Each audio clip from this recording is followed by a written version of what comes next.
The fluorescent lights hummed overhead as Eleanor Jackson moved quietly through the empty offices of Prestige Financial. It was 7:15 p.m., and most employees had gone home, leaving behind coffee cups, scattered papers, and trash bins that needed emptying. Eleanor's hands were rough from years of cleaning chemicals, but she worked with a careful precision that few noticed.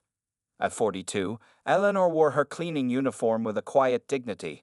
Her gray and blue outfit blended into the background of the prestigious financial firm, making her almost invisible to the executives and analysts who worked there. She preferred it that way. Being invisible had its advantages. "Excuse me," a sharp voice cut through the quiet office. Eleanor looked up to see Mr. Peterson, one of the senior vice presidents, standing in his doorway. He didn't wait for her response. "There's coffee spilled by my desk. Clean it up now. I have clients coming in 15 minutes. Eleanor nodded. "Yes, sir, right away." Mr. Peterson didn't thank her or acknowledge her further. He simply turned and walked back into his office, talking loudly on his phone about million-dollar deals. Eleanor got her mop and cleaned the spill quickly and thoroughly. As she worked, she listened to Peterson's conversation. He was discussing a potential acquisition of a smaller firm. The numbers he mentioned were impressive. Eleanor stored this information away in her mind, just as she had done with countless other conversations she'd overheard during her evening shifts. 3 young executives walked past, laughing as they headed to a late meeting. One of them looked at Eleanor and nudged his friend. "Look at her shoes," he whispered, not quietly enough. "Those must be from the dollar store." They laughed and continued walking, never noticing how Eleanor's back stiffened slightly. They didn't see the flash of hurt in her eyes, quickly replaced by determination. They certainly didn't know that those dollar store shoes were actually orthopedic shoes she wore for comfort during her long hours of standing and walking. Later that night, after finishing at Prestige Financial, Eleanor drove her 10-year-old Toyota to a modest but neat house in Queens. She unlocked the door and stepped inside, immediately greeted by the smell of cooking. "Mom, you're home." Her daughter Zara, 19 and home from college for the weekend, came to give her a hug. "I made dinner." "Thank you, baby." Eleanor smiled, her tired face lighting up. "Let me just change first." In her bedroom, Eleanor removed her cleaning uniform and hung it carefully in the closet. She washed her hands thoroughly, scrubbing away the smell of cleaning products. Then she opened the bottom drawer of her dresser and pulled out a laptop. Sitting on her bed, Eleanor logged into her banking portal. The screen showed multiple accounts with impressive balances. She clicked through to another screen that displayed the status of Integrity Cleaning Services, Incorporated, the company she had built from nothing over the past 7 years. 200 employees across New York City, contracts with 15 major corporations, and Prestige Financial, her most recent and most profitable client. Eleanor smiled to herself. None of the executives who barely looked at her knew that she owned the company that cleaned their offices. They had no idea that the woman they ignored and sometimes mocked had signed the contract with their CFO just 8 months ago. She closed the laptop as Zara called her for dinner. Tomorrow was another day of being invisible. But Eleanor Jackson knew something the executives at Prestige Financial didn't. Sometimes, the most powerful person in the room was the one nobody noticed. 7 years ago, Eleanor Jackson sat at her kitchen table surrounded by bills she couldn't pay. Her husband, Robert, had died just 3 months earlier from a sudden heart attack, leaving her with a mountain of medical debt and a 12-year-old daughter to raise alone. "What am I going to do?" she whispered to herself, looking at the final notice from the bank about their mortgage. Eleanor had a business degree from City College, earned through night classes while working full-time, but the promising career she'd hoped for never materialized. Interview after interview had ended with polite rejections, with employers telling her she wasn't quite the right fit for their corporate environments. That night, Eleanor made a decision that would change everything. If doors wouldn't open for her, she would build her own. The next morning, she withdrew $3,000 from their small life insurance payout, nearly all they had left. She bought cleaning supplies, printed simple business cards that read Integrity Cleaning Services, and went door to door to small businesses in her neighborhood. The first month was the hardest. Eleanor later told Zara, "I cleaned bathrooms in small shops for barely enough money to buy groceries." One Tuesday morning, Eleanor was mopping the floor at a local coffee shop when a well-dressed woman approached her. "Excuse me," the woman said. I've noticed how thoroughly you clean this place. I own a small law firm downtown. Would you be interested in cleaning our offices 3 nights a week? Eleanor's heart raced. Yes, I would. I own Integrity Cleaning Services. The woman raised her eyebrows, clearly surprised that the woman mopping was the business owner. Well, here's my card. Call me tomorrow to discuss details. That first real contract paid 3 times what Eleanor made from the coffee shop. Within 6 months, she had hired her first employee, Maria, a single mother like herself. By the end of the first year, Integrity Cleaning Services had contracts with 8 businesses and employed 5 people. Eleanor never forgot those early struggles. As her company grew, she made sure her employees received health insurance, paid sick leave, and wages above the industry standard. "We clean with dignity" became the company motto. In her small home office, Eleanor kept careful records and reinvested almost every dollar of profit. She took online courses in business management and marketing during the few hours she wasn't working or caring for Zara. By year 3, Integrity had 50 employees and had moved into actual office space. Eleanor still cleaned alongside her staff several nights a week, believing that a good leader never asked employees to do work they wouldn't do themselves. "Mom, why do you still clean floors when you're the boss?" Zara asked one night when Eleanor came home with aching feet. "Because I need to know what my people experience," Eleanor answered. "And because there's honor in hard work, no matter what kind it is." The turning point came in year 5, when Integrity won its first major corporate contract, a pharmaceutical company with 3 buildings. The contract tripled the company's revenue overnight. Eleanor hired managers but remained deeply involved in operations. She developed a reputation for reliability and excellence that spread through corporate circles. When the cleaning contract for Prestige Financial came up for bid, Eleanor was ready. The night before the bid presentation, Eleanor prayed. This was the biggest opportunity yet, a prestigious financial firm in Manhattan. "I don't know if I'm ready," she confessed to her sister on the phone. "You built something from nothing," her sister reminded her. "You're more than ready." When Eleanor walked into Prestige Financial's boardroom to present her bid, wearing a suit instead of her cleaning uniform, none of the executives recognized her. They saw only the owner of a successful service company, not knowing that within months, she would be cleaning their offices herself, watching, listening, and learning everything about their business from the shadows. Eleanor's decision to personally clean at Prestige Financial was not simply about keeping an eye on her biggest client. It was part of a larger strategy that had been forming in her mind for years. After winning the cleaning contract with Prestige, Eleanor met with her management team in Integrity's modest offices in Queens. 5 people sat around a conference table that Eleanor had bought secondhand when the company first expanded. "Congratulations to all of us," Eleanor said, smiling at her team. "Prestige Financial is our biggest client yet." Maria, who had risen from Eleanor's first employee to operations manager, looked concerned. "But Eleanor, why do you want to be on the cleaning crew yourself? We have team leaders for that." Eleanor leaned forward. "Because Prestige isn't just another client for us. It's an opportunity." She walked to a whiteboard and wrote 5-year plan at the top. Below it, she wrote, "Step 1. Clean. Step 2. Observe. Step 3. Invest." The room fell silent as Eleanor explained her vision. For years, she had been setting aside profits and building an investment portfolio with the help of a financial advisor who believed in her. Now, with over $2 million in investment capital, she was ready for something bigger. "Prestige Financial works with companies nobody else will touch," she told her team. "They see value where others don't. I want to learn how they think, how they operate, and what makes them successful." Eleanor didn't tell her team the full truth, that she also wanted to see how Prestige treated people at every level. A company's character, she believed, was revealed in how they treated those they thought couldn't help or hurt them. 3 months into the Prestige contract, Eleanor had learned more than she expected. Working late nights, she overheard conversations about upcoming deals, corporate weaknesses, and executive conflicts. She watched how the company functioned when the bosses thought no one important was looking. Some executives, like CFO Thomas Wilson, treated cleaning staff with basic respect. Others, like Senior VP Richard Peterson, acted as if cleaners were invisible at best, and targets for rudeness at worst. Eleanor kept detailed notes on her phone, recording not just business information but character assessments of key players. All this information would be valuable if her plan moved forward.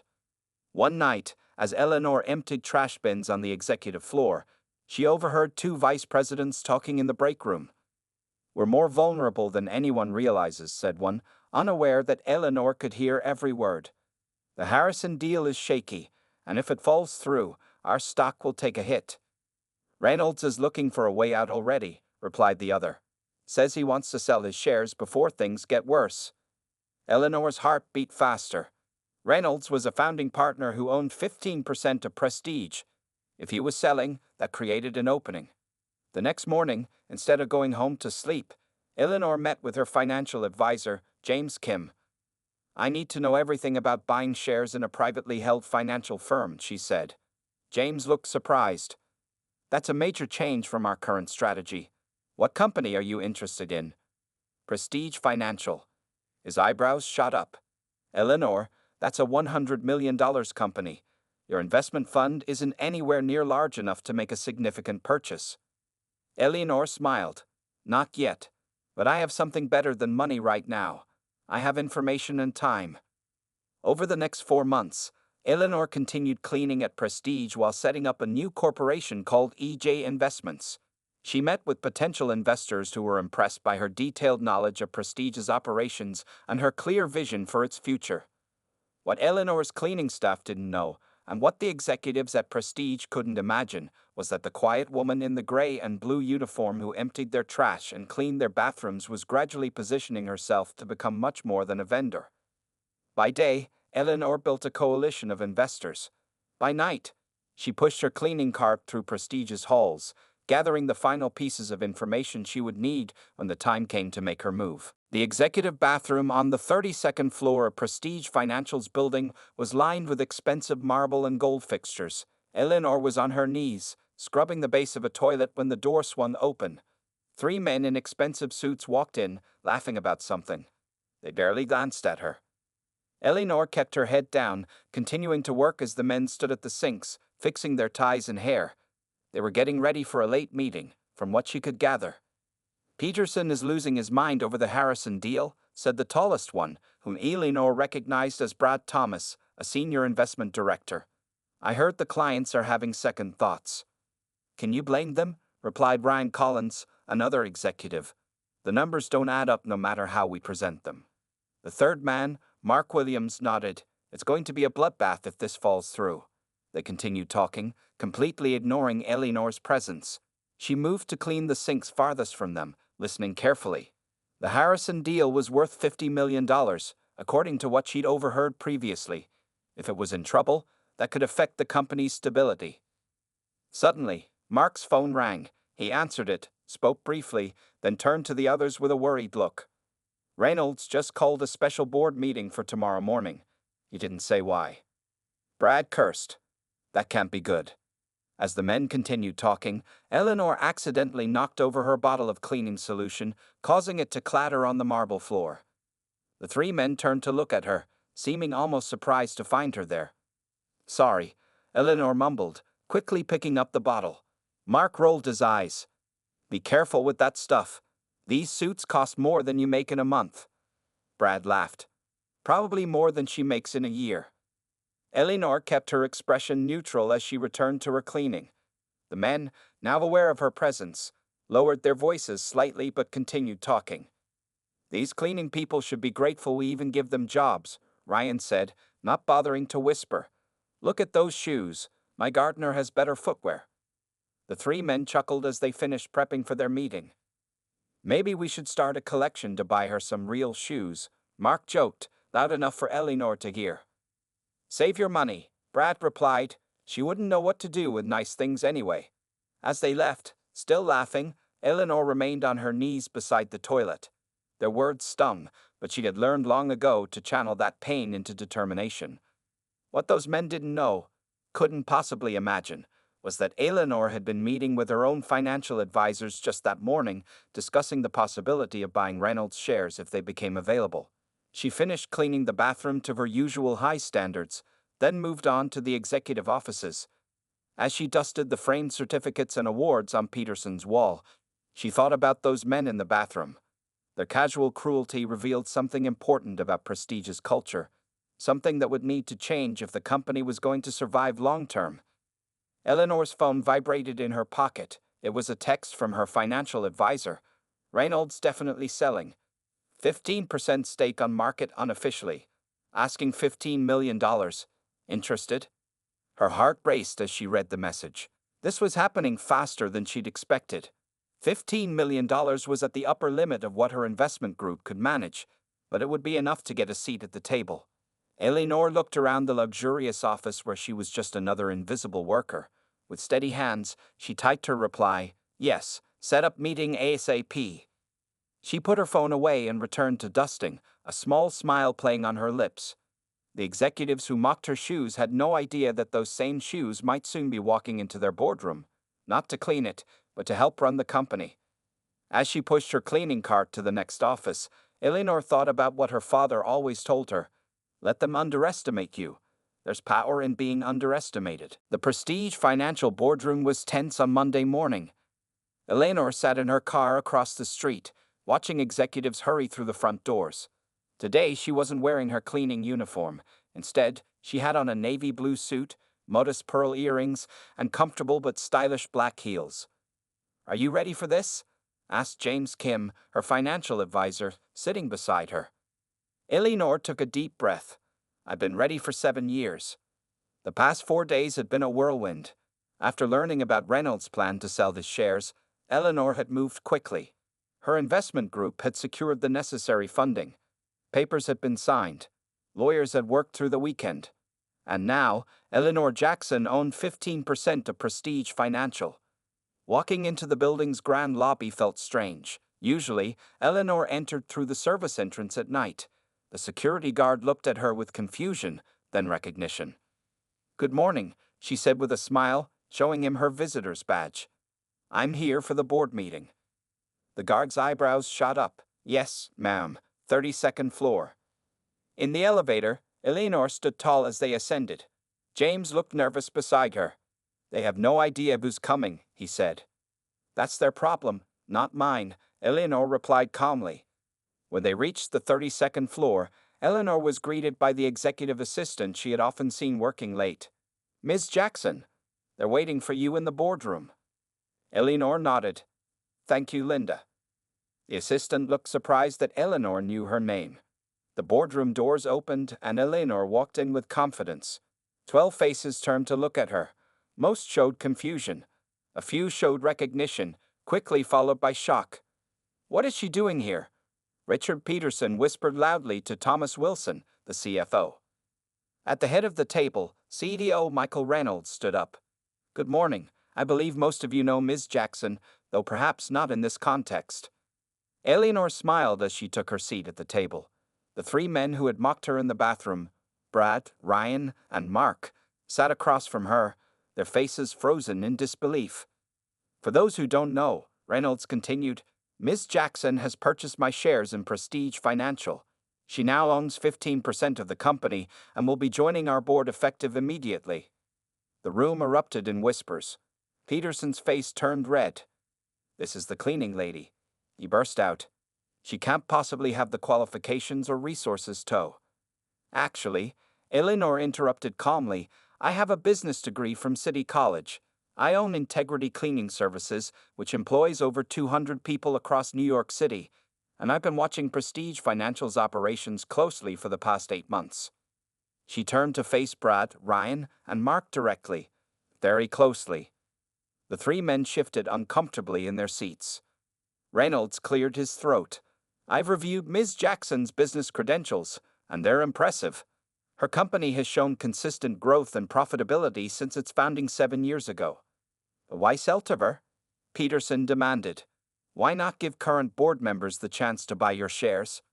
Reynolds looked tired.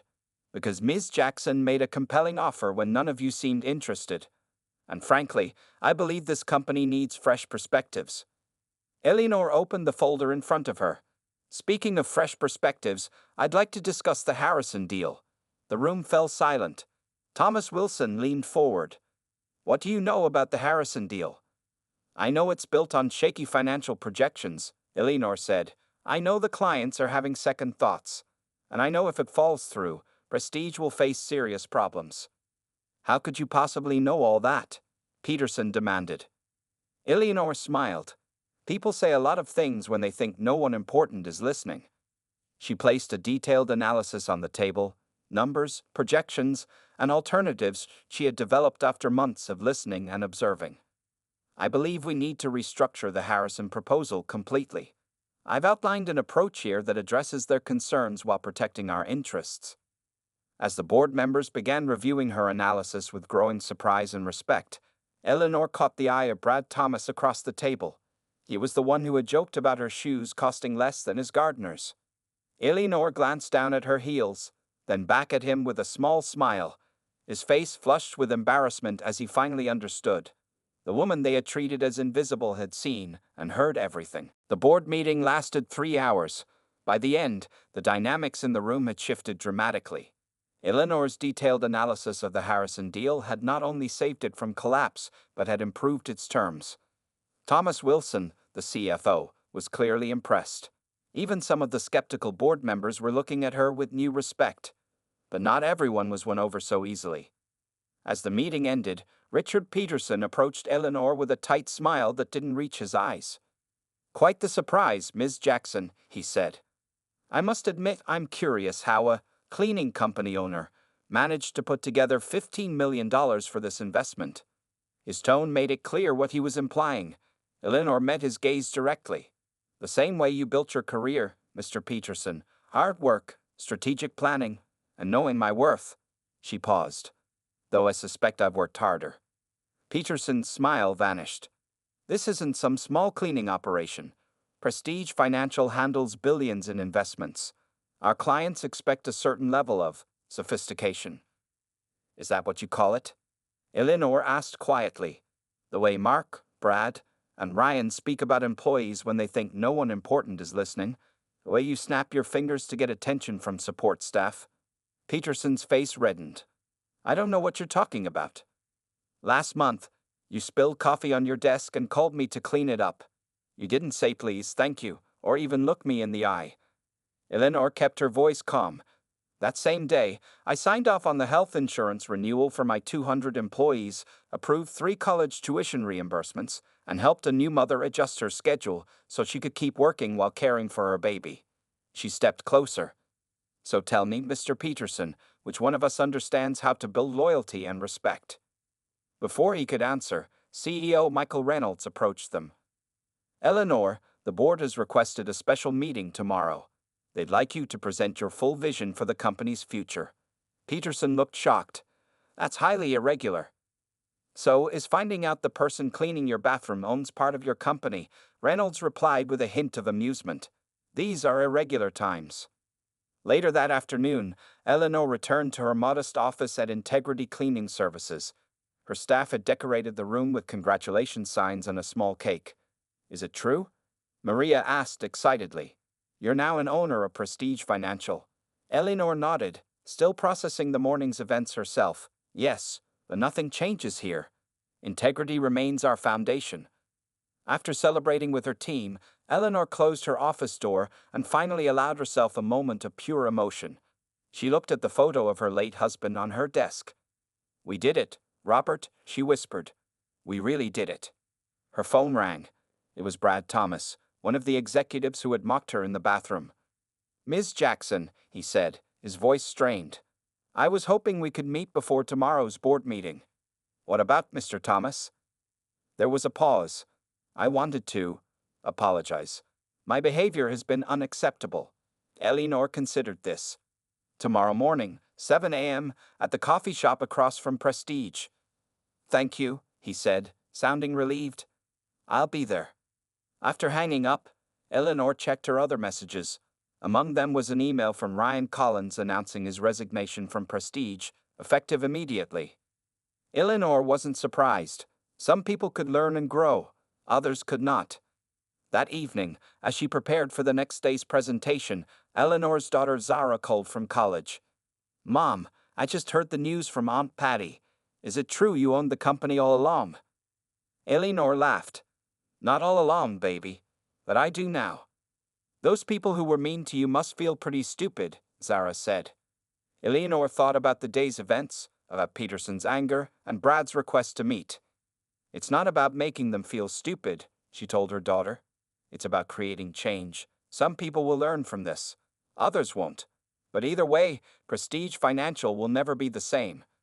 And neither would she. At 7 a.m., Eleanor sat at a small table in the corner of the coffee shop across from Prestige Financial. She wore a simple but elegant black dress and sipped her tea while reviewing notes on her tablet. The morning crowd rushed in and out, most people too busy with their own lives to notice her. Brad Thomas arrived 5 minutes early, looking nervous in a way Eleanor had never seen during her months of cleaning his office. He carried no briefcase, no phone in his hand, just a man facing a conversation he clearly dreaded. "Ms. Jackson," he said, extending his hand. "Thank you for meeting me." Eleanor gestured to the chair across from her. "Please sit down." Brad ordered coffee, then turned to face her. His usual confidence was gone. "I want to apologize for how I've treated you," he began. "Not just for what happened in the bathroom that day, but for every day I walked past you without seeing you. For every time I left trash for you to clean up without thinking about the person who would do it." Eleanor studied his face. The apology seemed genuine, but she had learned to look beyond words. "Why does it matter now, Mr. Thomas?" "Because I'm on the board. Because I have power over your career." Brad flinched at her directness. "That's a fair question. I wish I could say it wasn't a factor, but I'd be lying." He paused. "But something else happened too. Last night I couldn't sleep. I kept thinking about how many other people I've treated the same way. People whose names I never bothered to learn." Eleanor nodded slowly. "Most of my cleaning staff have college degrees, Mr. Thomas. Some have master's degrees. They clean because the jobs they trained for rejected them for reasons that had nothing to do with their qualifications." Brad looked genuinely surprised. "I never thought about that." "That's the problem," Eleanor said. "You never had to think about it." The conversation continued for nearly an hour. Brad asked questions about Eleanor's business, her journey, the obstacles she'd faced. For the first time, he seemed to be truly listening. As they prepared to leave for the board meeting, Brad asked, "What happens now at Prestige?" Eleanor stood up. "That depends on what kind of company we want to be." 2 hours later, Eleanor stood before the full board of Prestige Financial. The room was tense with anticipation. CEO Michael Reynolds had introduced her as the newest and perhaps most insightful member of our board. Eleanor began not with numbers or business strategies, but with a story. 7 years ago, I was a widow with a business degree in mounting bills. Every corporate door I knocked on remained closed to me, so I built my own door. She described building integrity cleaning services, the principles that guided her business decisions, and how her experience cleaning Prestige's offices had shown her both the company's potential and its flaws. "Prestige Financial has brilliant financial minds," she said, "but it has a culture problem that's costing you money and talent." Eleanor clicked to a slide showing employee turnover rates. They were nearly double the industry average. "Your lower-level employees leave because they feel disposable. Your women and minority employees leave because they see no path upward. And your clients are beginning to notice." She clicked to another slide showing client retention rates, which have been steadily declining. "I'm not here to replace anyone or change Prestige's core business. I'm here because I see value where others might not, just like Prestige does with its investments." Eleanor outlined her vision, a company that maintained its financial excellence while creating pathways for all employees to advance based on merit and contribution, a company that recognized the dignity of work at every level. When she finished, the room was silent. Then Thomas Wilson, the CFO, spoke up. "I've been saying some of these same things for years. No one listened because I was just the numbers guy." He looked around the table. "Maybe we need someone who's seen this company from the ground up." By the end of the meeting, the board had unanimously approved Eleanor's proposal to create a task force on company culture and advancement policies. Eleanor would co-chair it with Thomas Wilson. As people filed out, Brad Thomas approached Eleanor again. "I'd like to volunteer for the task force," he said. "If you'll have me." Eleanor smiled. That's exactly where you should be, Mr. Thomas. The seeds of transformation had been planted. Now the real work would begin. 1 year later, Eleanor stood in the lobby of Prestige Financial, watching employees come and go. The building looked the same from the outside, but inside, everything had changed. Where there had once been a clear divide between executives and support staff, now there was conversation. Where there had once been closed doors and private clubs, now there were mentorship programs and advancement opportunities. Ms. Jackson, your 10 o'clock is waiting in the conference room, said the receptionist with a smile. Thank you, Diane, Eleanor replied. How's your son doing at college? Loving it. That scholarship program you started made all the difference. Eleanor nodded and headed toward the elevator. As a board member who now owned 20% of the company, having purchased additional shares over the past year, she had an office on the 32nd floor. But she still kept her main office at Integrity Cleaning Services. Some roots should never be forgotten. The conference room was filled with familiar faces when she arrived. Thomas Wilson, the CFO who had become her strongest ally. Brad Thomas, who had surprised everyone with his commitment to changing the company culture.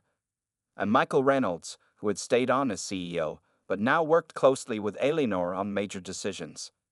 The numbers are in, Thomas announced as Eleanor took her seat.